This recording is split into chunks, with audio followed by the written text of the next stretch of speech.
experiences and how that plays into what you're doing now.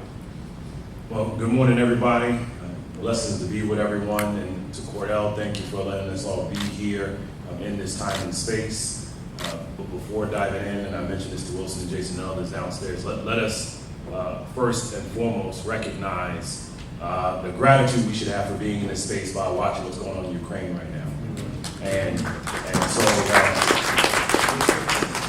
it is important for us to not ignore that you have probably the greatest threat to Europe happening in real time right now, and we as leaders of color have a responsibility that when we go back home to go help our people. To the question from Wilson, so I come to you in truest Jamaican form of tree jobs, right? So, and anyone from Caribbean, you understand what I mean by that point. So, I serve as president of Next Level Sports and Entertainment, which is the first ever person of color national-owned sports TV network in our country's history. We're in 22 million homes in the US, we're in 106 million homes globally. We are not a startup, we acquired the asset of 11 Sports, and so we can dive into further in terms of what we do there. And separately, CEO of Atlas Strategy Group, which we've been in existence for 9 years in bringing equity and justice to scale. To the conversation here, look, I think at the end of the day, we are tired of watching a space where the only time they look at black and brown folk when it comes to sports is, can we play? You know, and so it has to be the responsibility of having someone like a Jason, who's the president of a team, and then having what we're doing, led by our owner Andre Gudry, and owning the asset of a media entity.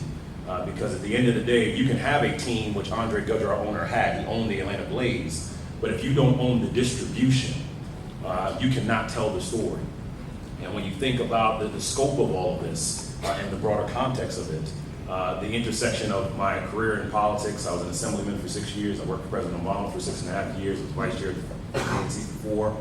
It was, how do we use these moments to change the game for our people at scale? And when we think about billions and trillions of dollars that are moving within sports, in large part, to me, the moment in time right now was how can we utilize media as that space for us. And this is 80% of our content is sports focused. We have live boxing out of Mexico. We have HBCU basketball doubleheaders. We have a What's Next studio show on Monday and Thursday nights. We have an MMA competition. We actually had more live sports for the last 6 months than ESPN. Because if you watch ESPN, you'll realize you probably don't watch anything live until 7 o'clock at night. You're pretty much just watching talk shows all day long. And so we have that diverse content in that manner. But it was the intentionality of transitioning to the moment here. And he hates when I do this, but I always do this. My pride in Jason is immense for so many reasons.